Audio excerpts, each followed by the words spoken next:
Bueno, nuestro primer invitado es Matías Gotthold, él es el gerente comercial y desarrollo de Taringa.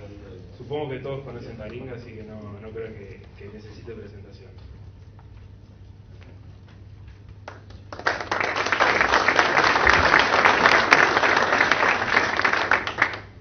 Bueno, hola a todos. Es un gusto poder estar hoy acá y poder contarles mi historia.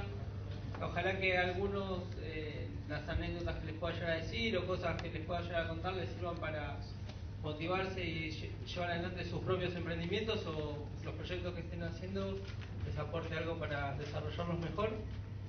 El día de hoy lo que les voy a contar es un poco sobre Taringa a nivel general, cómo funcionan o cosas que nos impactaron a nosotros, que quiero compartir con ustedes, y después nuestra historia como emprendedores y cómo se fue desarrollando en nuestro caso, en nuestro proyecto, y a través de esto contarles que hacer algo y que crezca y que le vaya bien no se necesita ser un mago ni un genio, sino que con esfuerzo todo se logra.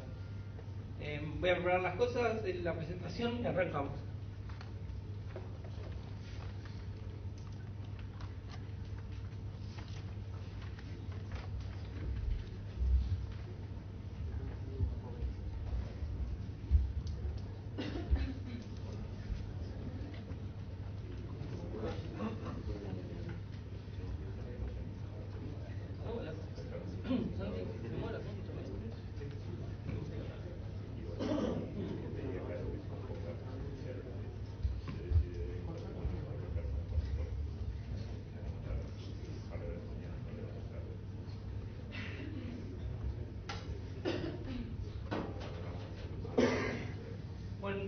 Voy a dar la charla sentado, así puedo pasar los slides y no voy a estar yendo y viniendo.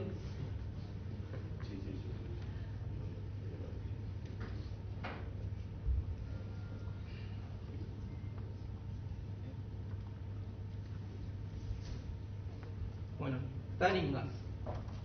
La primera pregunta que uno se hace, o que lo primero que uno le preguntan es ¿qué es Taringa? Es difícil describir Taringa con una oración. Taringa es muchas cosas juntas y básicamente lo que se arma es como esta nube de palabras que ayudan como a describir un poco qué es Taringa. Las cosas que se destacan es que es una comunidad, que es para compartir, es un lugar de encuentro y es una web 2.0. A partir de esto se dan un montón de cosas que no se pueden controlar y que forman ese espíritu que hay dentro del sitio. Básicamente, o sea, es una web donde la gente genera contenido y a partir de eso se empiezan a dar relaciones humanas entre las personas, generándose una comunidad muy fuerte que actualmente tiene cerca de 6 millones de usuarios. Les voy a contar un poco mi historia y cómo llegamos a ser los administradores de Taringa. Actualmente somos 3 socios, uno se llama Alberto y otro se llama Hernán, que desgraciadamente es mi hermano, así que tengo doble tortura de tener un socio y un hermano todo en una cosa. Y nosotros empezamos en el año 99 a trabajar junto con Alberto, que es un viejo amigo mío. En ese momento trabajábamos en internet como lo que se podía llegar a hacer. Él trabajaba como soporte telefónico de Advance, que era una empresa de internet, un ISP, y yo trabajaba como webmaster en una empresa que hacíamos páginas web para clientes muy chiquitas. Nos conocimos, bueno, por esas cosas de la vida, chateando, qué sé yo, nos hicimos muy amigos y en el año 99 decidimos empezar a trabajar juntos para hacer algún hobby y poder aprender en base a internet. Creamos un sitio que se llamaba subdominios.com.ar, en el cual uno podía cortar, en esa época existía GeoCities y todo un montón de hosting gratuitos que tenían URLs muy largas.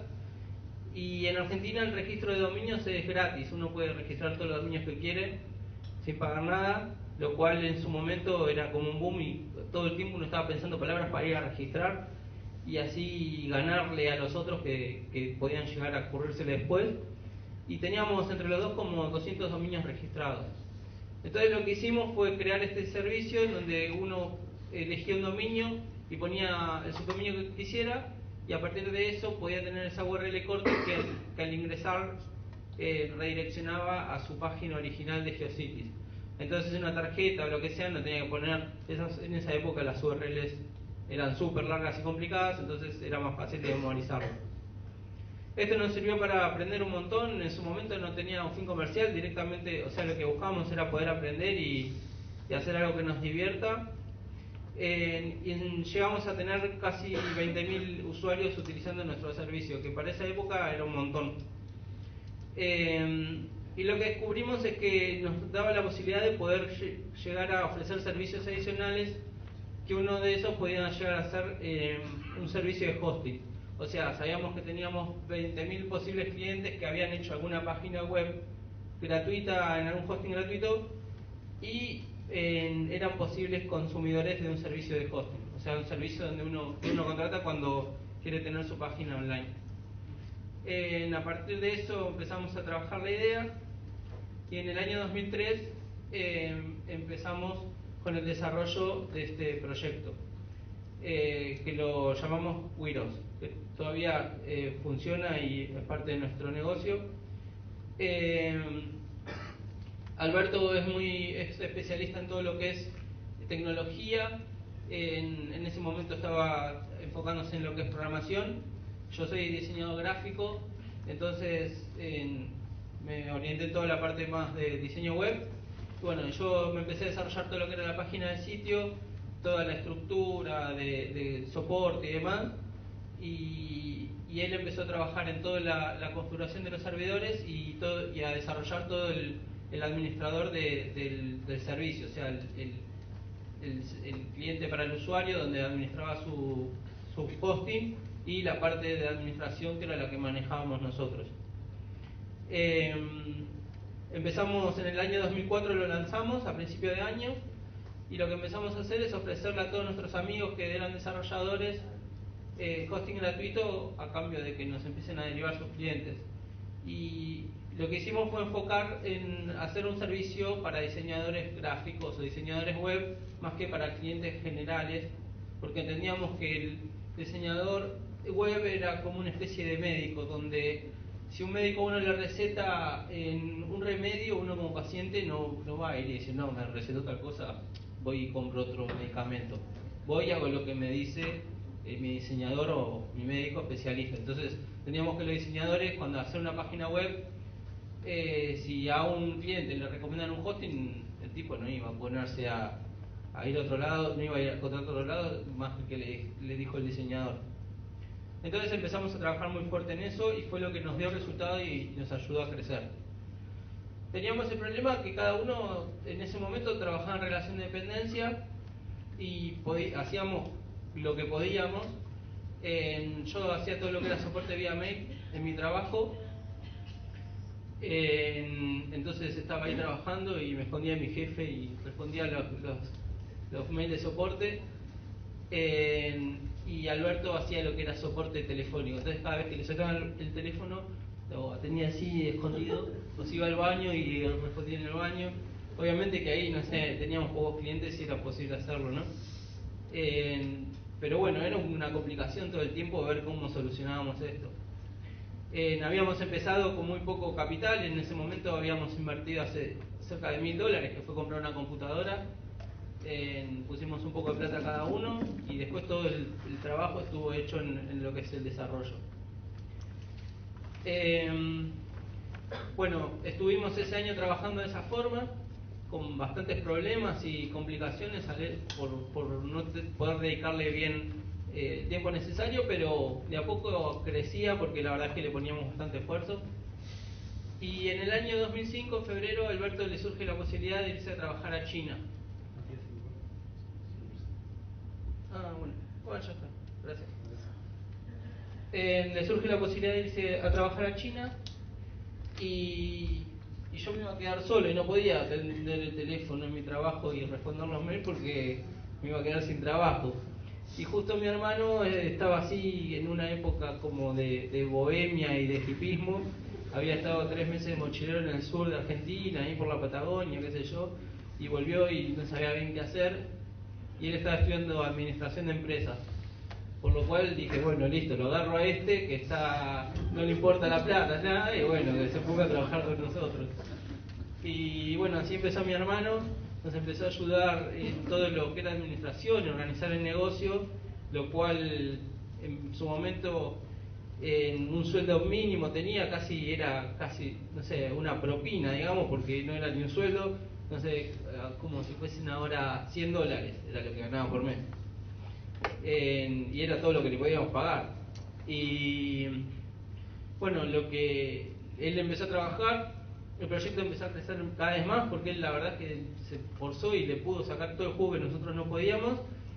Y bueno, como hizo todo también, lo integramos como un socio y fuimos todos con partes iguales. A partir de ahí se empezó a arruinar mi vida, pero no importa.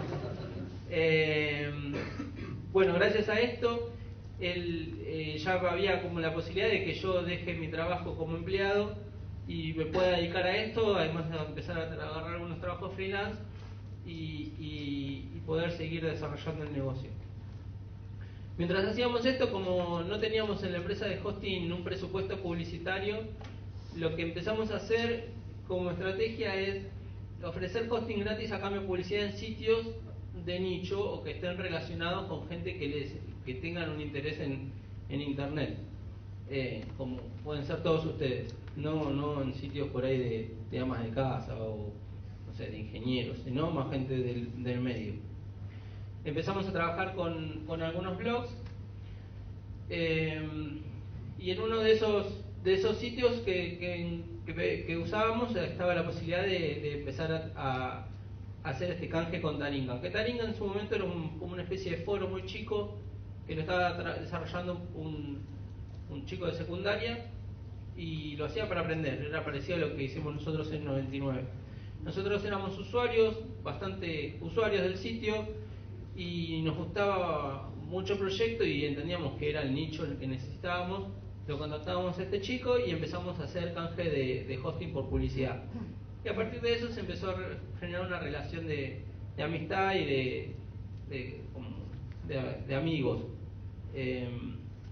Y porque nosotros lo ayudábamos mucho en todo lo que era en cosas técnicas o cuestiones con los servidores. Él le habíamos dado un servidor casi dedicado en su momento, y lo cual lo ayudábamos a crecer y a partir de eso se genera una relación.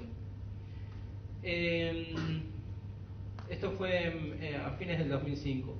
En noviembre del 2006, este chico que se había ido a trabajar a Costa Rica, se estaba un poco cansado de Taringa porque le generaba bastante dolores de cabeza y además le estaba poniendo plata para poder desarrollar el proyecto porque no lo hacía con una visión por ahí comercial. El sitio había como crecido más de lo que él había desarrollado y le generaba bastantes problemas porque se le veía cayendo y hasta tenía cerrado el registro para nuevos usuarios porque no tenía forma de controlar a la gente que se metía en el sitio y que no llene de basura todo de spam. Así que bueno, empezó a preguntarles entre las personas que tenían confianza quién tenía ganas de seguir con el proyecto, y uno de esos fuimos nosotros, y nosotros que éramos bastante fanáticos nos gustó la idea y bueno, decidimos continuarlo. A partir de eso, el hosting ya estaba bastante organizado, y lo cual nos daba la posibilidad de dedicarle a esto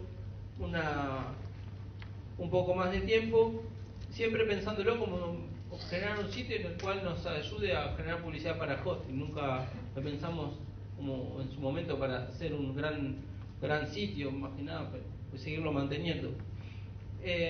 Así que como tenían bastantes problemas como el desarrollo inicial, en el año 2007 decidimos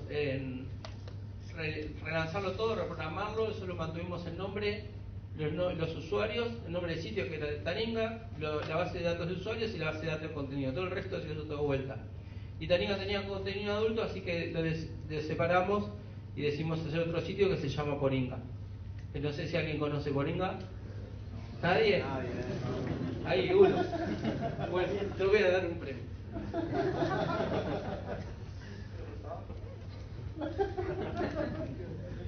Ahí está. ¿Alguien?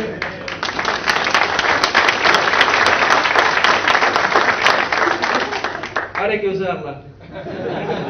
¿Alguien más conoce Poringa?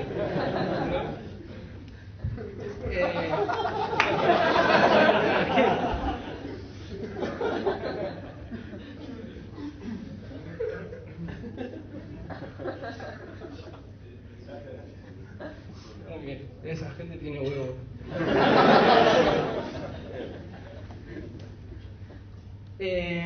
Bueno, decidimos lanzar Poringa, que en su momento fue, bueno, saquemos el contenido adulto de acá, y después tomó su propia vida, como ya ven.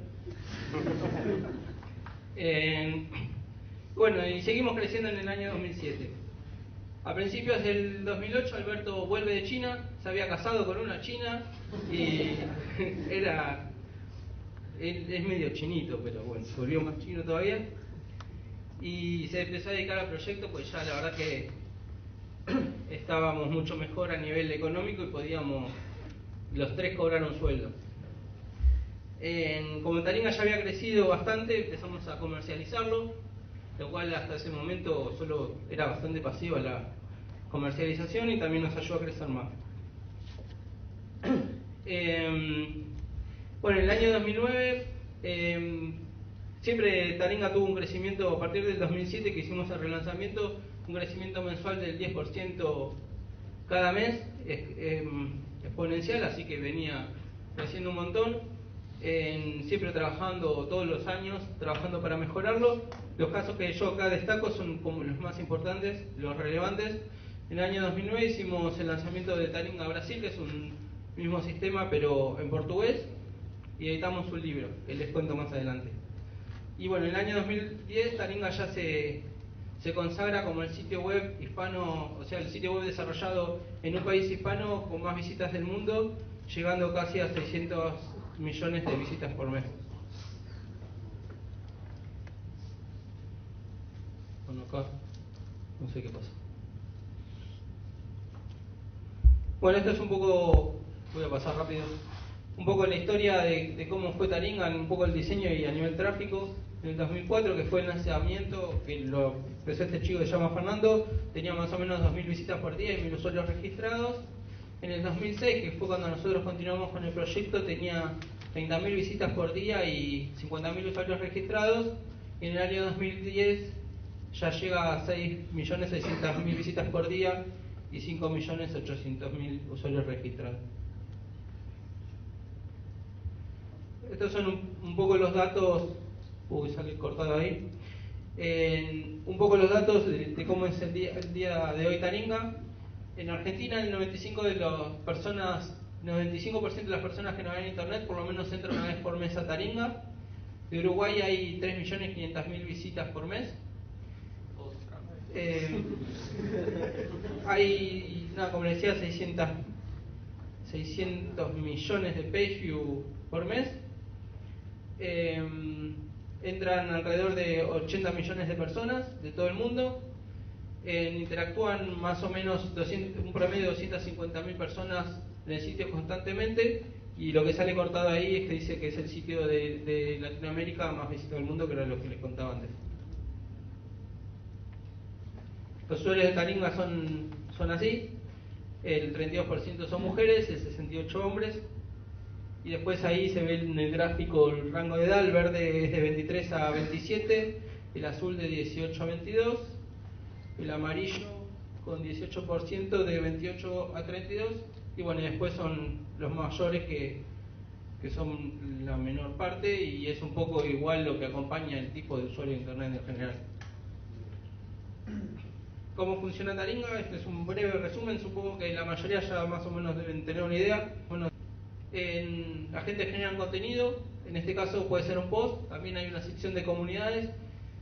Al generar este contenido, que puede ser cualquier contenido que el usuario considera relevante y que a un tercero le puede interesar, es un poco lo contrario de lo que son las redes sociales más tradicionales como Facebook y Twitter. Si yo voy y me compro un par de zapatillas nuevas y lo posteo en Taringa, seguramente lo único que hagan es insultarme, cosa que en Facebook es como, te felicito. Acá en Taringa lo que se busca es compartir información que le importe a un tercero y seguramente un desconocido, no tiene que ser mi amigo. Entonces, a mí me gusta ir a pescar, puedo mostrar cómo hago una mosca o lo que sea, una noticia que me interesa, lo que quieran. A partir de eso los demás usuarios lo comentan, como en un blog. Se evalúan, hay un sistema de puntajes donde los usuarios registrados y que tienen un rango que después les cuento, tienen puntos para dar como si fuesen por otros diarios y van distribuyéndolos en los posts que más les gustan, y a partir de eso se genera como se destaca la mejor información que comparten y los mejores usuarios.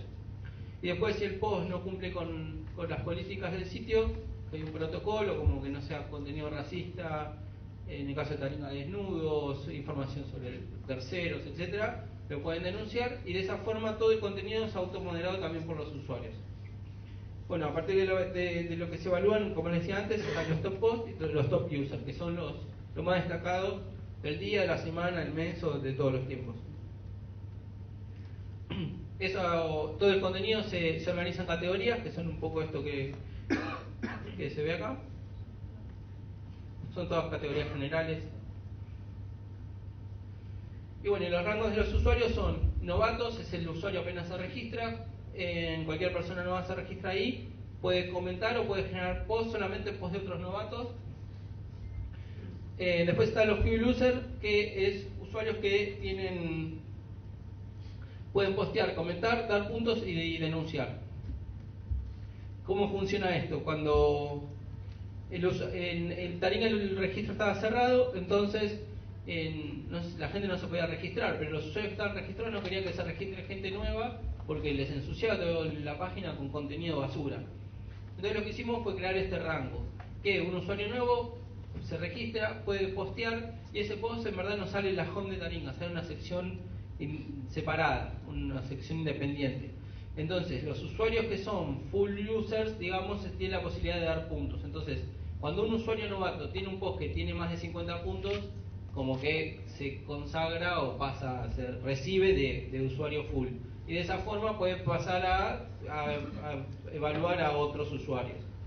Entonces, de esa forma se genera un filtro y hay usuarios nuevos que los que realmente valoran la comunidad es porque aportaron buen contenido, y los nuevos que no hacen nada o que generan contenido por ahí más basura, no necesariamente es basura, pero a nivel general hablando, están separados.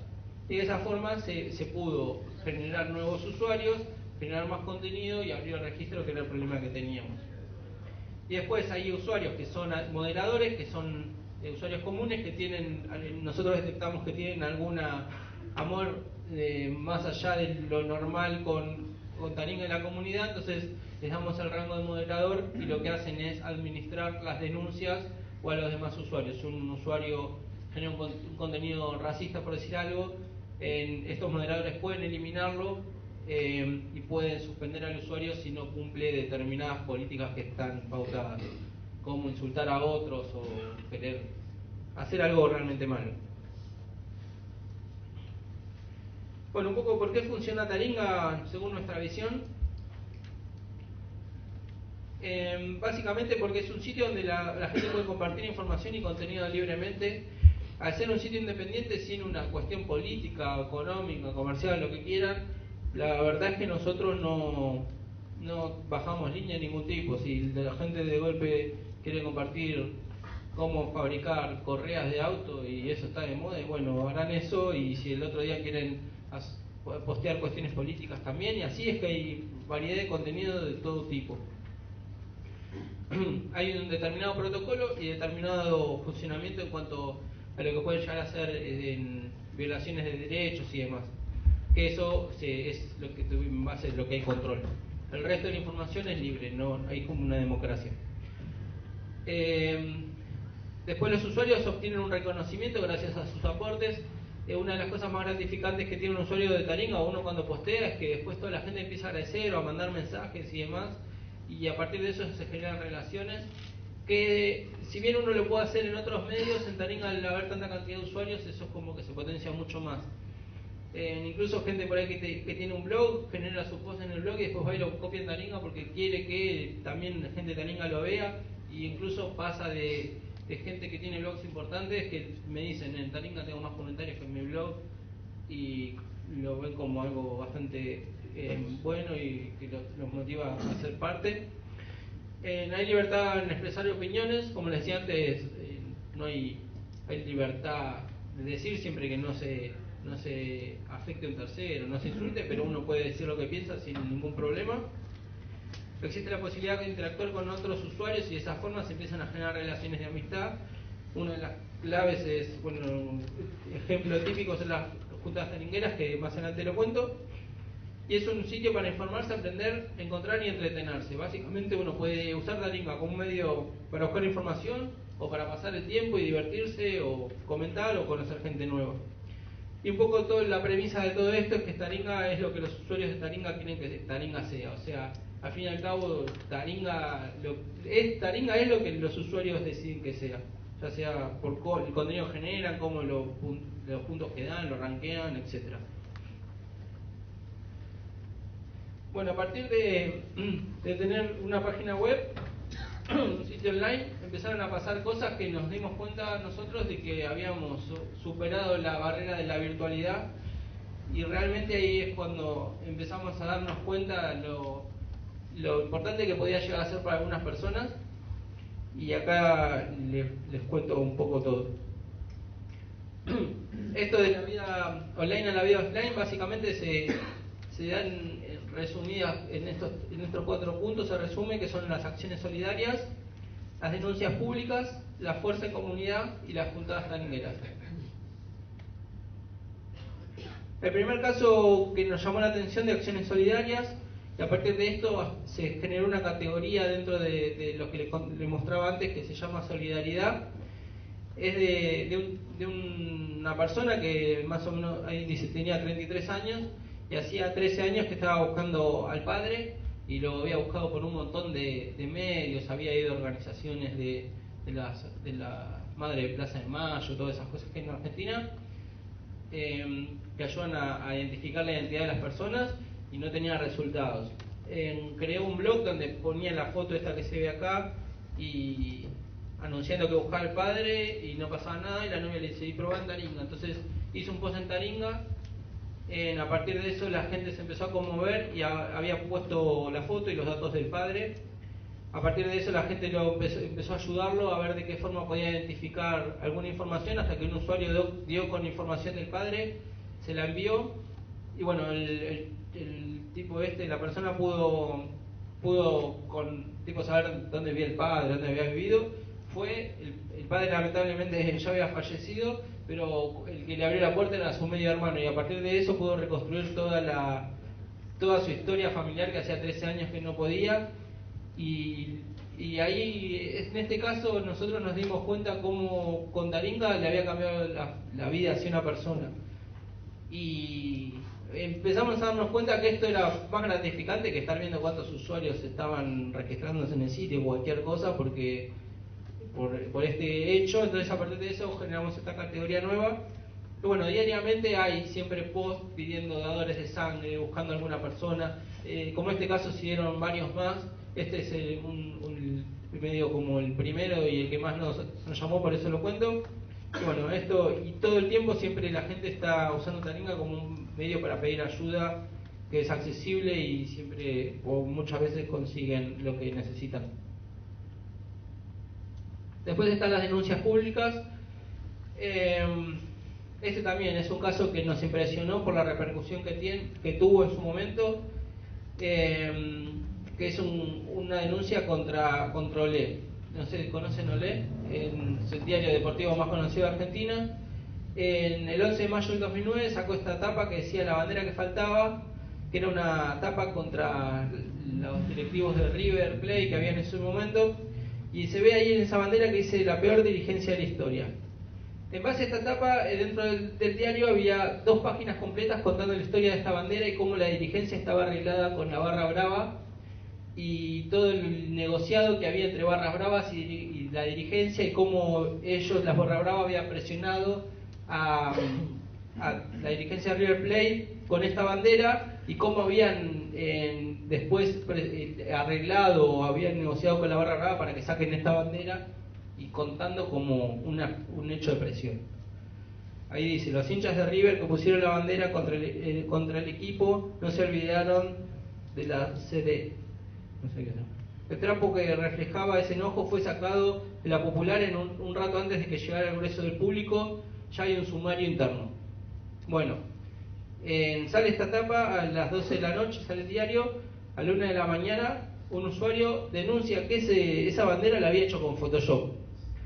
Entonces pone su foto real, que decía la peor defensa de la historia, en verdad, y él la había retocado para hacer un comentario sobre un partido como un chiste, que decía la peor dirigencia de la historia. Bueno, a partir de esto se armó un escándalo en Argentina, en todos los medios, y empezó a salir en todos los diarios este caso. Cuestión que el otro día el diario Le tuvo que salir a pedir disculpas y toda la gente se empezó a preguntar, bueno, si hacen 2 páginas con una foto de mentira, no quiero saber ni lo que debe ser el diario Clarín. Y bueno, al gobierno justo estaba en la guerra con Clarín, le vino perfecto. Y bueno, para nosotros fue impresionante, o sea, que pase eso, en Taringa es medio loco. Y creo que en otro medio no sé si se hubiese podido dar de esa forma. Bueno, después lo que es la fuerza de la comunidad, este caso seguro que lo conocen todos, ataque de pánico, ¿lo conocen?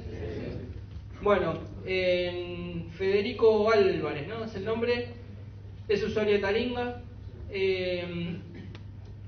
Cuando terminó de crear el documental, el corto lo posteó en Taringa. A partir de eso empezó a recibir un montón de puntos y se empezó a difundir por todos lados. Y daba agradecimiento a los usuarios que habían cargado con algunas cosas que le habían servido para poder crear esto y qué sé yo, y que lo quería compartir con la gente. A partir de esto se empezó a difundir por todo el mundo y a él le empezaron a llegar un montón de cartas de estudios de Los Ángeles para contactarlo. Y a medida que le iba pasando esto, lo iba agregando en su post y iba contando todo. Bueno, acá hay algunos, él un poco corté lo que era el post, las cartas que le fueron llegando, que empezó a compartir con la comunidad. El post de él llegó a ser top post histórico, que es como lo más fuerte dentro del sitio. Y bueno, al final ya lo conocen, que es que gracias a la difusión que se dio, esto por ahí fue una semillita dentro de un montón de cosas. Nada, logró el contrato en Hollywood y eso, toda la historia que ustedes la deben conocer mejor que yo. Otro caso que es más reciente, que es el caso de un bajo para Paul. Hace poquito estuvo Paul McCartney en Argentina. Este chico es un fanático de Paul McCartney de la infancia. Y lo que hizo fue armar ahí se ve la foto con Paul McCartney, que tiene el bajo lo fabricó este chico. Ahí no me di cuenta de poner foto. Él lo que hizo fue crear un post donde mostraba todo cómo había creado el bajo para Paul McCartney y diciendo que se lo quería entregar a Paul McCartney.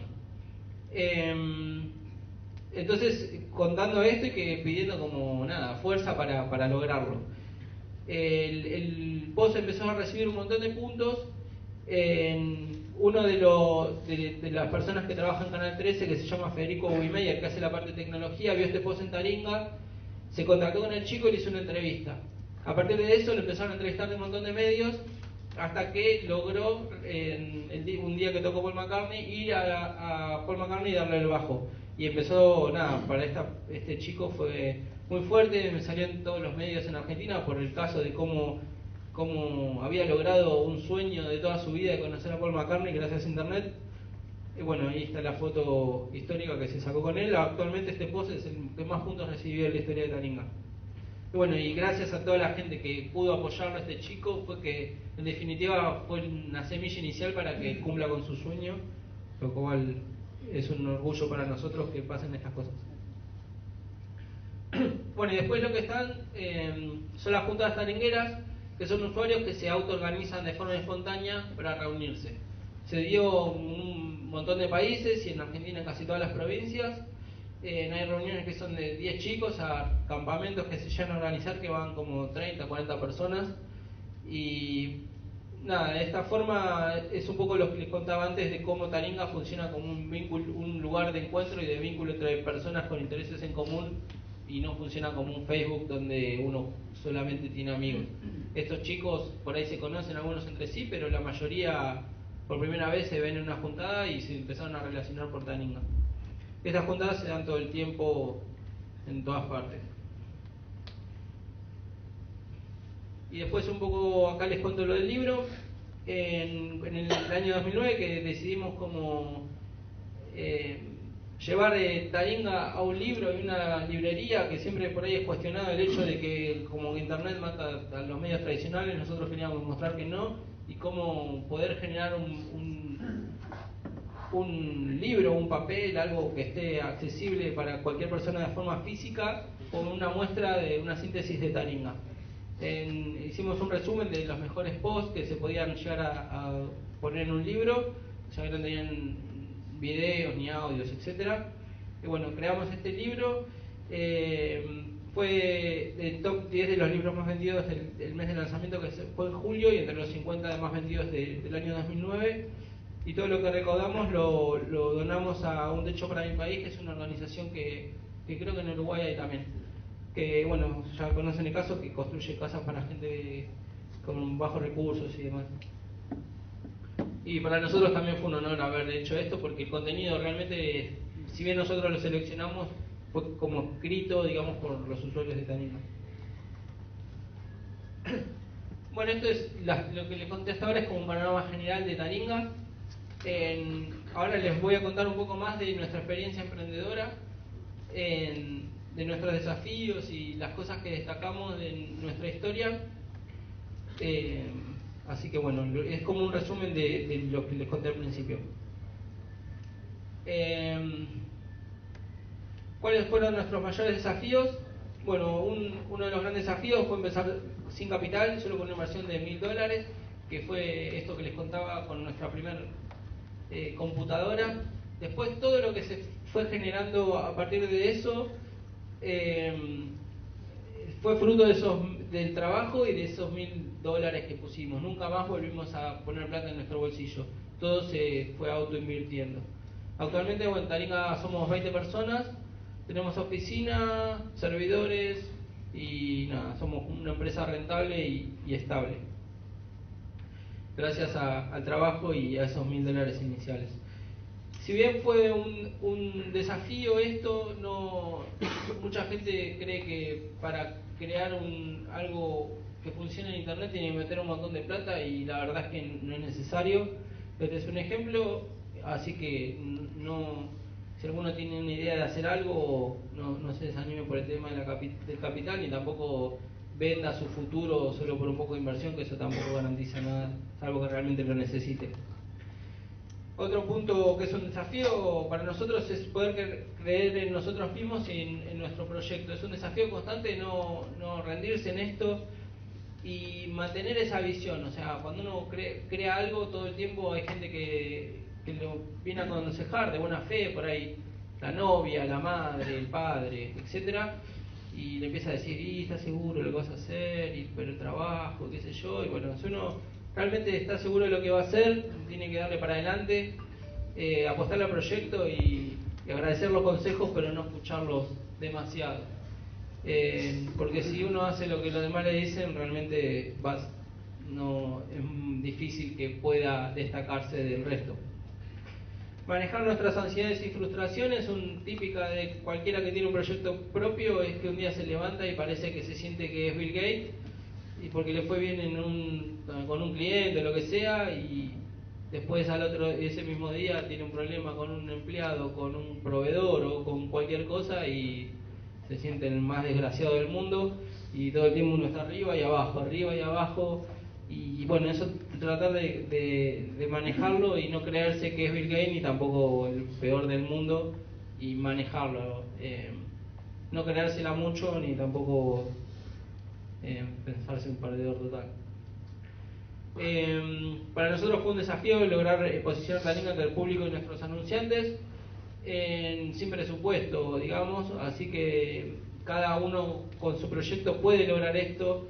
Es desafiante, pero se puede hacer, y siempre en Internet brinda posibilidades para todos, solamente hay que ser un poco ingenioso y dedicarle tiempo y cabeza, y se puede posicionar cualquier cosa. Sostener el crecimiento y seguir innovando, eso también es un desafío. Uno cuando, como les contaba antes, Taringa, nosotros pensábamos hacer un sitio para promocionar hosting.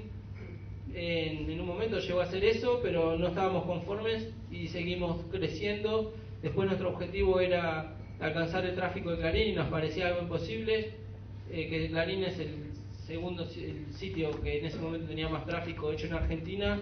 Lo logramos y también no nos quedamos conformes y todo el tiempo estamos como inconformes con lo que logramos y queremos seguir creciendo y innovando lo que tenemos. Bien podríamos habernos quedado contentos con alguno de estos puntos y, no sé, ir a pasear por la playa. Bueno, otro desafío es ser un medio totalmente independiente, o sea, a nosotros nos pasa como medio que por ahí esto es algo más propio nuestro.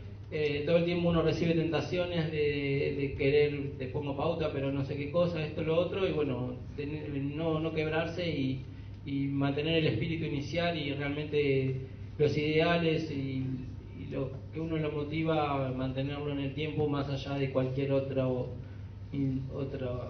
cosa externa que se pueda llegar a dar que pueda llegar a perjudicar la objetividad que uno tiene.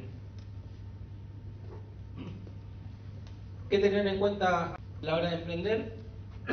Estos son determinadas cosas que nosotros fuimos descubriendo a medida que fuimos creciendo como empresa. La informalidad ayuda a ser dinámico, pero en exceso es un gran problema. Lo que nos pasaba a nosotros y que incluso nos pasa es que al haber sido esa informalidad de atender el teléfono en el baño y esas cosas nos ayudaron un montón. O por ahí manejarnos con horarios que sean dinámicos. Por bastante tiempo no teníamos horario en la oficina, ninguno de los chicos, cada uno llevaba más o menos el horario que sea y se trabajaba por objetivos. Esto a medida que crece, si uno realmente no lo controla, es un dolor de cabeza. Entonces está bueno porque uno puede cambiar rápido y puede en determinados problemas afrontarlos con una velocidad que otro no puede, pero si está desmedido es totalmente perjudicial. Entonces eso es bueno tenerlo en cuenta, ser informal pero no demasiado. O sea, ir en bermudas al trabajo está bien, ir en calzoncillos ya sería un problema. El Estado, esto nos pasa en Argentina, no sé en Uruguay cómo será el caso. Entiendo que hay en todo el mercado de desarrollo de software hay un montón de beneficios. Nosotros no los tenemos, entonces esto es un problema para nosotros. Creo que ustedes por suerte no tienen lo mismo, porque en algún caso les debe pasar también. Que en Argentina pasa que el Estado, lejos de ser una solución para los emprendedores, para el desarrollo económico, es un socio tonto con el que hay que lidiar diariamente. O sea, en Argentina se pagan muchos impuestos y el Estado no da un beneficio para las empresas. No hay crédito, es muy problemático de cómo uno manejar el tema impositivo. Todo el tiempo hay que estar con asesoramiento de un contador, porque si no uno se manda una macana y viene multas, y todo el tiempo que está lidiando con eso, pagando un montón, casi el 40% de los ingresos se terminan yendo en impuestos, con un Estado que no sirve para nada, digamos, o muy poco. Esto muchas veces es una de las causas por las cuales muchos emprendimientos se caen, porque hace las cosas mal al principio y cuando un poco crece viene el Estado, lo faja y se quiebra todo. Entonces, bueno, tenerlo en cuenta y poder proyectarse en base a esta problemática que hay y abordarla a tiempo antes de que sea realmente un problema. Y asumirlo como un problema sin hacer nada ilegal también. La asesoría contable y legal son importantes desde el primer momento. Esto también es un punto importante que va relacionado con el primer punto de la informalidad. Siempre es bueno tener un asesor contable, por más que sea un amigo, que a uno más o menos lo oriente a la hora de empezar con un proyecto, y legal también, porque siempre hay aunque sean términos y condiciones que hacer o un contrato de afiliación o lo que sea, tenerlo eso un poco armado por lo menos para empezar y después ir mejorándolo. Porque si no hay nada, cuando se presente un problema y si esto uno no lo pensó, no hizo lo necesario para no tener problema, va a ser mucho más difícil de solucionar que hacerlo desde un principio. Armar planes de negocio y proyectar ingresos es también importante. No necesariamente hacer un plan de negocios como los de los libros, pero tener en claro cuánta plata uno tiene disponible, cuánto va a gastar y manejar el flujo de caja es importante, porque si no uno empieza a tener clientes, a facturar, después no tiene el líquido, la plata que facturó y tiene que pagarle a los proveedores o lo que sea, y se puede venir todo abajo por no tener claro esto. Debe ser siempre bueno tenerlo por lo menos armado, no súper complejo, pero tener una idea en un Excel de cómo se maneja la plata de la empresa es importante. Y lo más importante para un emprendedor o para nosotros es estar convencido que es posible triunfar, que era lo que les contaba antes, venderse como un burro con la idea del proyecto y pegarle para adelante, más allá de las opiniones externas, y uno estar convencido de eso y creárselo. Es como un equipo de fútbol, si sabe que, si piensa, duda que puede llegar a perder, y es más probable que pierda que si está seguro que van a ganar y ponerle toda la garra hasta y lograr lo imposible. Eso es, creo yo, lo más importante y lo que engloba todo el resto. Bueno, mantener un estado mental emprendedor que permita disfrutar del trabajo de tal forma que no se sienta como un trabajo. Esto también es importante, no hay mejor trabajo que el que uno hace lo que le gusta hacer.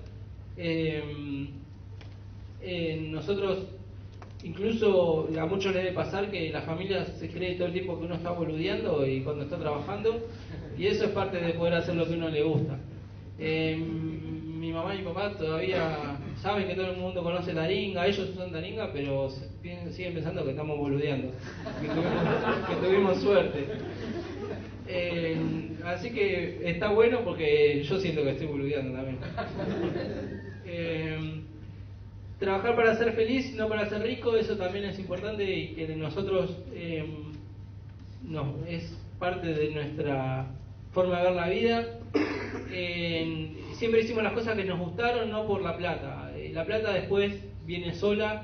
Vimos miles de casos donde mucha gente está trabajando y está pensando cuándo va a vender la empresa, hacerse millonario, y eso capaz que no pase nunca. Y cuando uno es millonario, después ¿qué hace con la plata? Nada. O sea, en verdad la plata es la excusa que uno tiene para algún día ser feliz. Y si realmente uno es feliz todos los días, la plata ya pasa a un segundo plano. Y si uno puede lograr trabajar haciendo eso, nada, ya se puede morir tranquilo. No esperar hasta mañana para hacer las cosas de hoy. Eso también, uno si se deja estar, después se pasa el cuarto de hora y ya es tarde, sobre todo en este medio o en internet. También con determinados proyectos que mucha gente dice, tengo tal idea, la voy a hacer, y dice, mañana, y nunca la hace. Es mejor hacerlo, o que le vaya mal, pero sacarse la duda de qué pasó con eso. Y bueno, es mejor que uno lo haga y le vaya mal a que después pasen 5 años y se arrepienta de ni siquiera haberlo intentado. Y a nivel laboral también, o sea, esto pasa, eso es un ejemplo grande, con ejemplos más chicos pasa lo mismo. Y después, divertirse, emprender solo debe ser un juego. Tomarse eso como un juego para pasarla bien y disfrutarlo, y nada, no tomárselo con tanta seriedad y pensando que uno es el eslabón principal de la sociedad y todo lo que uno dice. Está bien, eso se puede llegar a dar, si uno puede aportar a la sociedad también está bueno, pero tomárselo más relajado y después el resto viene solo. Así que, bueno, si alguno me quiere hacer alguna pregunta, con mucho gusto. ¿Tan claro fui? Sí, yo me acuerdo de un juego con los medios de difusión. Dentro del sistema de comunidades que hay de interés dentro de Taringa, yo me acuerdo que hay una que se llama Fumatinga, sí, que está relacionado todo con el tema de fumadores de marihuana y todo eso. Entonces me acuerdo que en Telefe el año pasado salió un tipo denunciando de que había en Taringa básicamente una especie de mercado libre de drogas. Que era como un fuero de dealers, ¿no? Y todos se juntaban a comprar y hablar de droga, y que era todo cualquier cosa, ¿no? Entonces lo cómico fue que no tuvieron ningún recurso legal para hacer nada, porque está dentro de la libertad de expresión. Y después de ese aviso, aumentó como un 300% la visita de la comunidad, y creció exponencialmente, ¿no? Los usuarios y todo. Una cosa impresionante. Sí, a nosotros esa comunidad es como una de las comunidades, una comunidad de Taringa, acá no está la presentación, es como una especie de mini foro, donde alguien crea este foro dentro de Taringa y los demás usuarios participan y se agrupan. Es parecido a un grupo de Facebook, digamos, pero más orientado a un foro. esta comunidad es como la más controvertida porque se llama Fumatinga. La gente comparte experiencias en base a fumar marihuana. Que eso no es ilegal. O sea, yo podría decir acá como me fumo un porro y no por eso voy a ir preso. Pero hay gente que eso no le gusta. Entonces, en algún momento nosotros dudamos, ¿qué hacemos con este caso? Y realmente lo que decimos es, no, y tiene que estar porque la gente hace esto, no hace nada ilegal. Y ok, no puede ser, tal vez no es lo más correcto del mundo, pero eliminando la comunidad no va a haber menos gente que fume marihuana. Entonces decidimos dejarlo. Después es verdad, salió eso en los medios, acusaron, yo no sabía que eran dealers. No sabía que vendían, que como decían ahí, no había escuchado eso. Claro, porque salió diciendo que había dealers que ofrecían drogas por internet. Claro, no, esa no la tenía. Sí. El negocio oculto. Sí, me parece. Creo que en la próxima presentación voy a contar otro caso. Ahí voy a venir lleno de oro. Sí, no, bueno, y un poco esa comunidad está por esa cuestión, digamos. No, si alguien, qué sé yo, compren marihuana acá, nosotros lo eliminaríamos. Después las comunicaciones que se dan por medios privados, nosotros no podemos interferir y meternos, porque son comunicaciones privadas. Pero bueno, qué sé yo. Espero que soporten. Sí, adelante. Una pregunta. Todos sabemos que en Taringa a veces se comparten contenidos que no son propiamente propiedad de los que lo comparten. Piratería. Sí, piratería, ¿no? ¿Qué pasa? ¿Nunca tienen problemas con autoridades por la gente que comparte? Porque por más que el que comparto soy yo, por ejemplo, que me compro un disco, voy y lo comparto en Taringa, de algún modo el medio donde lo comparto es un poco responsable. ¿Nunca tienen problemas por eso? No, problemas legales no hay. Funciona de la siguiente forma. En Argentina, calculo que creo que pasa en toda Latinoamérica, no hay legislación que diga que eso esté mal. Lo cual es un problema bastante serio.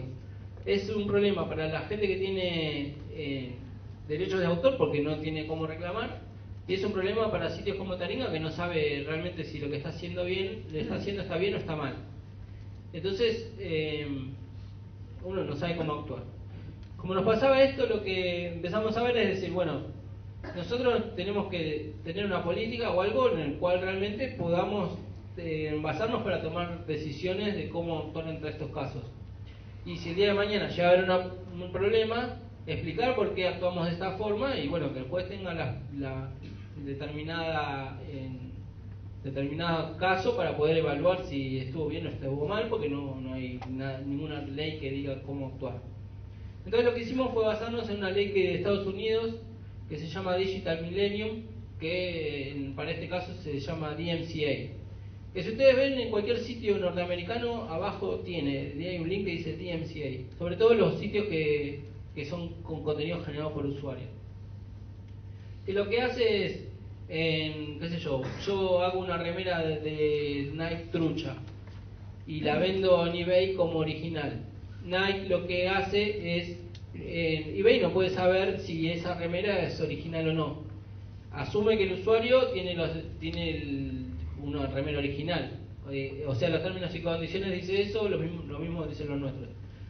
Entonces, si Nike va y denuncia eso, lo que tiene que hacer eBay, que es lo que hacemos nosotros cuando nos denuncian en contenido con derechos de autor, es darlo de baja. Y en cualquier caso, el usuario puede comunicarse con la empresa, si realmente tenían los derechos, llegar a un acuerdo y en base a eso el contenido se vuelve a subir o se deja eliminado. Entonces lo que nosotros aplicamos es esa ley. O sea, sin estar en Estados Unidos, como bueno, esto como lo más correcto es Estados Unidos, que en teoría es como lo más avanzado en derecho de autor y en internet. Entonces nos basamos en eso. Y lo que hacemos es, cuando alguien crea un contenido que viole derechos de autor, el propietario lo puede denunciar y nosotros eliminamos el post.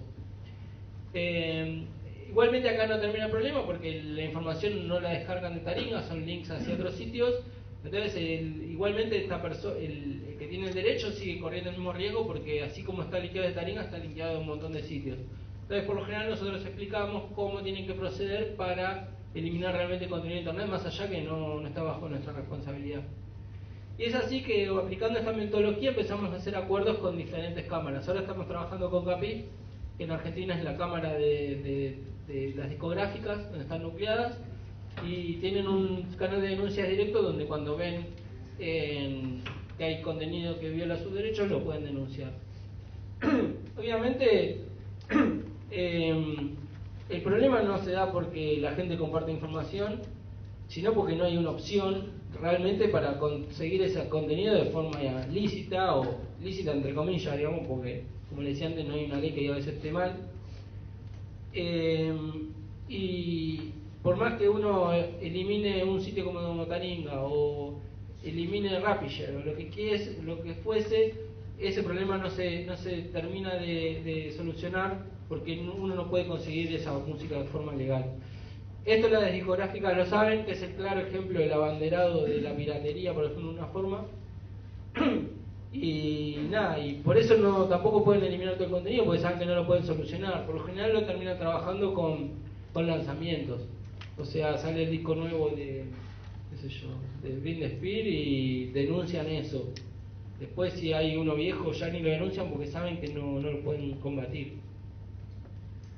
Y bueno, con este canal de denuncias nosotros filtramos casi cualquier problema legal y nunca llegó a algo mayores.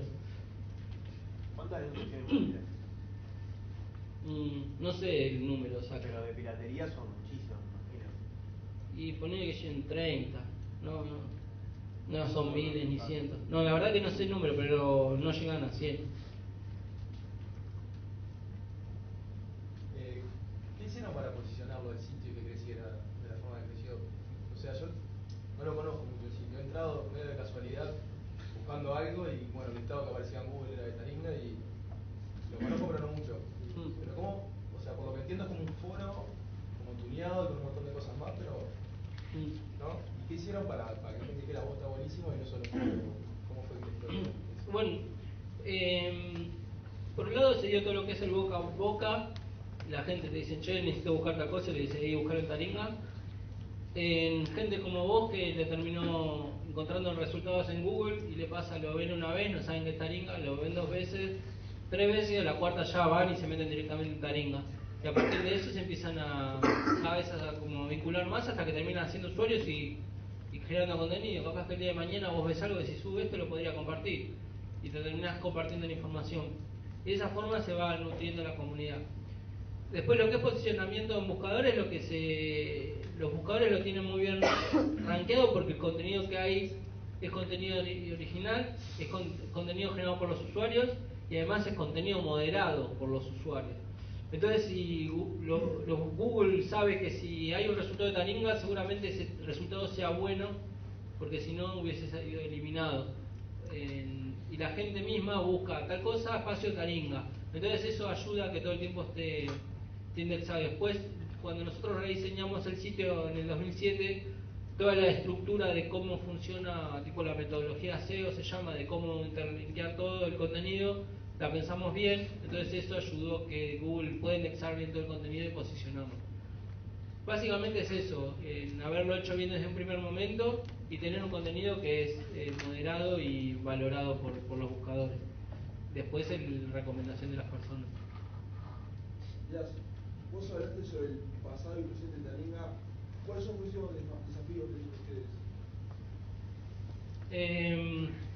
Bueno, un desafío importante es que Taringa estaba pensado como un público por ahí más argentino, uruguayo también, o por ahí chileno, y era todo muy a nivel global.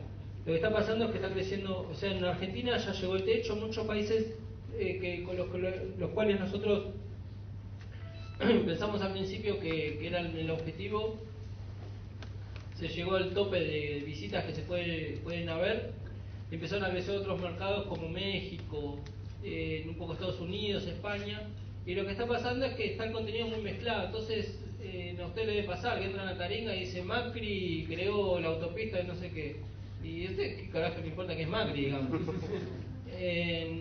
Entonces lo que estamos ahora empezando a trabajar es un poco más en generar contenido y poder filtrarlo en base a intereses de los usuarios, ya sea por dónde está ubicado el tipo y que ustedes vean no la noticia de Macri, sino de Montevideo o de Uruguay, y no las de Argentina, o las de México o las de Chile, y después poder empezar a brindar contenido más relacionado con lo que a uno le interesa personalmente. Nuestro desafío ahora está orientado por ese lado, poder como hacer más personal todo el contenido. Ahora hay tanto contenido tan general que uno casi se pierde en la home, es como inusable. Entonces poder volver a darle una forma más, como de volver a revivir eso. Una última pregunta, estamos cerrando. ¿Qué ofertas han recibido por la empresa? Y recibimos de algunos medios,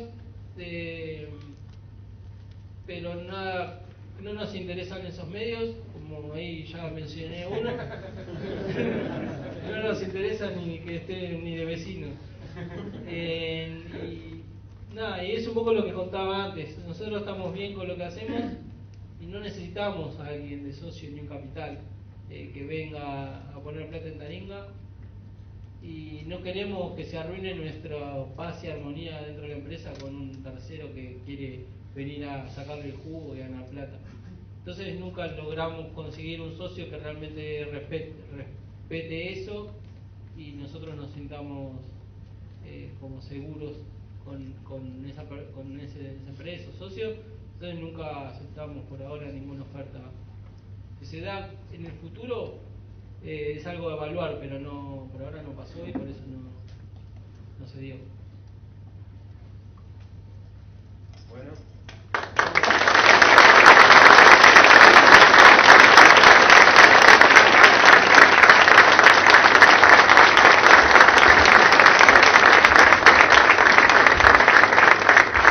La verdad que hay que agradecerle a Matías que se cruzó el charco y vino a compartir con nosotros esta charla. Y bueno, y se va a quedar por acá todo el día, así que seguramente si alguno quiere hacerle alguna pregunta más podrá aprovechar. O si tiene una oferta. O si tiene una oferta. Bueno, voy a aprovechar a comentar cuáles fueron los sponsors que hicieron posible todo esto. Microsoft, Payfor, Genexus, Globant,